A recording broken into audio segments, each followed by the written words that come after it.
ലാബെല്ലാടെയും sans Mercy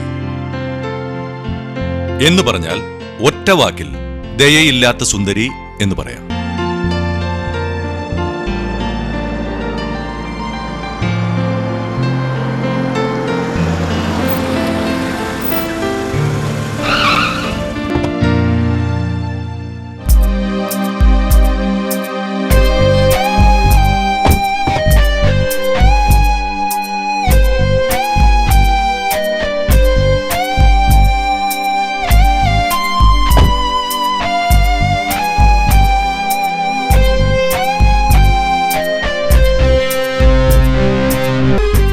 എവിടെ അവൻ ജയചന്ദ്രൻ?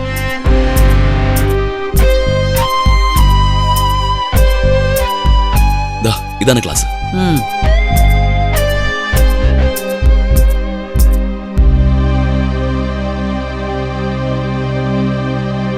എടോ പ്രേമവാദ്യാരെ,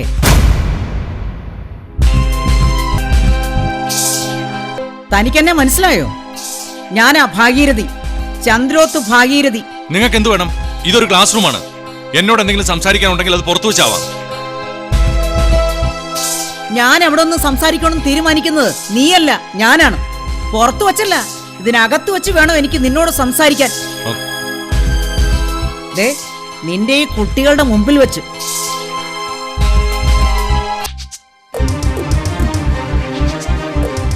ഈ കൂട്ടത്തിലും കാണുമല്ലോ കൊഴുപ്പും മിനുപ്പും കുടുംബത്തിൽ 4 പുത്തനുമുള്ള പെൺകുട്ടികള്.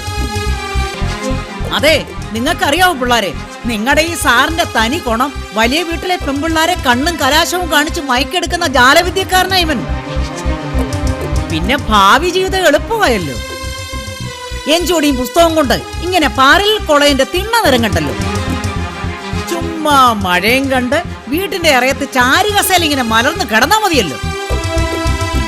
ഉരുട്ടി വെച്ചു തരും ഭാര്യ വീട്ടുകാര് അണ്ണാക്കിലെ കുരുള. അനാവശ്യം പറയരുത്. പറയൂടാ, പറയും. ചന്ദ്രോത്ത് വീട്ടിലെ പെൺകുട്ടിയെ പ്രേമിക്കാനും കൂടെ പൊറപ്പിക്കാനും എന്ത് യോഗ്യതയാണ് നിനക്കുള്ളത്? ദേ പിള്ളാരെ, നിങ്ങൾക്കറിയാവോ, കഞ്ഞിപ്പൊരയിൽ തൂങ്ങി മരിച്ച പഴയ കള്ളൻ കരുണാകരന്റെ മകനായവൻ. ചന്ദ്രോത്തെ പെണ്ണിന്റെ നഖത്തിനിടയിലെ ചെളി കുത്താനുള്ള യോഗ്യത ഉണ്ടോടാ നിനക്ക്? നീ എന്ത് കരുതി? സുപ്രിയ വരവിശി പിടിച്ചിട്ട് ചന്ദ്രോത്ത് സ്വത്തിലൊരു പങ്കും വാങ്ങി നിന്റെ പെങ്ങളെയും കെട്ടിച്ചുവിട്ട് അമ്മയ്ക്കും മകനും സുഖിച്ചു വാഴാമെന്നോ? അത്താഴത്തുള്ള കഞ്ഞിക്കും പയറിനും അന്തിവിളക്കിലെ എണ്ണയ്ക്കും ഗതിയില്ലാത്ത നീയാണോടാ ആകാശമുട്ട ഉയരമുള്ള സ്വപ്നങ്ങൾ കാണുന്നത്? എന്താ എന്താ ഇവിടെ? എന്താ മാഷേ, നിങ്ങൾക്ക് എന്തു വേണം? നിങ്ങളുടെ പണത്തിന്റെ ഹുങ്ക് ഇവിടെ വേണ്ട, ഇറങ്ങണം. ഓഹോ, പിന്നെ എടോ തൈക്കാട്ടുശ്ശേരി മുകുന്ദൻ മാഷേ, സംസാരിക്കുന്ന ചന്ദ്രോത്തെ ഭാഗീരഥിയോടാണ്, അത് ഓർമ്മ വേണം. എന്റെ മകൻ ധനഞ്ജയനെ നിങ്ങൾക്ക് നന്നായിട്ട് അറിയാവല്ലോ.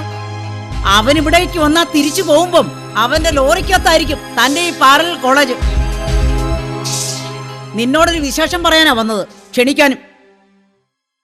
ഈ വരുന്ന വെള്ളിയാഴ്ച എന്റെ മകൻ ധനഞ്ജയൻ സുപ്രിയയുടെ കഴുത്തിൽ താലി കെട്ടും. മുഹൂർത്തം കൃത്യം 11-നും 11:30-ക്കും ഇടയിൽ. രാമൻകുട്ടി കണിയാനെ കൊണ്ട് മുഹൂർത്തം കുറിപ്പിച്ചിട്ട് വരുന്ന വഴിയാ ഞാൻ. അമ്മയും പെങ്ങളെയും കൂട്ടി നീ വരണം. തെണ്ടികൾക്ക് വകതികൾക്കുമായി അവസാന മന്തി ഊണുണ്ട്. ചന്ദ്രോത്തുകാരുടെ വകയായി നിനക്കും നിന്റെ അമ്മയ്ക്കും പെങ്ങൾക്കും വേണ്ടി 3 ദൂഷനെല്ലാം മാറ്റി വെച്ചിട്ടുണ്ടാവും. വന്ന് ചടങ്ങ് കണ്ട് 11 കൂട്ടം പായസവും കൂട്ടി സദ്യയുണ്ട് ഏമ്പക്കം വിട്ട് തിരിച്ചു പൊയ്ക്കോണം, കേട്ടല്ലോ?